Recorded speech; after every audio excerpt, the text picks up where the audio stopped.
السلام علیکم ورحمۃ اللہ وبرکاتہ۔ آپ سبھی کو ہمارے چینل سچا پیغام میں خوش آمدید۔ مئی 22، 23، 24 ذی القعدہ 13، 14، 15 تاریخوں کے اوقات نماز اور روزہ ملاحظہ فرما کر ان کے مطابق نمازوں کی پابندی فرمائے۔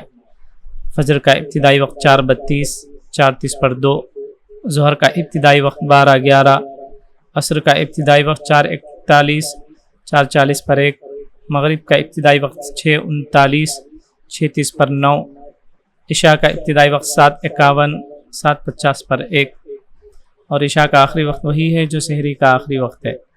من جانب مدرسہ علم القرآن، مسجد فاطمۃ الزہرا، محلہ نقاش، کڑپا، شہر کڑپا کے مقامی حضرات اس مدرسے سے فائدہ اٹھائیں اور اپنے بچوں کو حافظ بنانے کے ساتھ اصلی تعلیم سے بھی آراستہ کریں۔ جزاکم اللہ خیر۔ السلام علیکم۔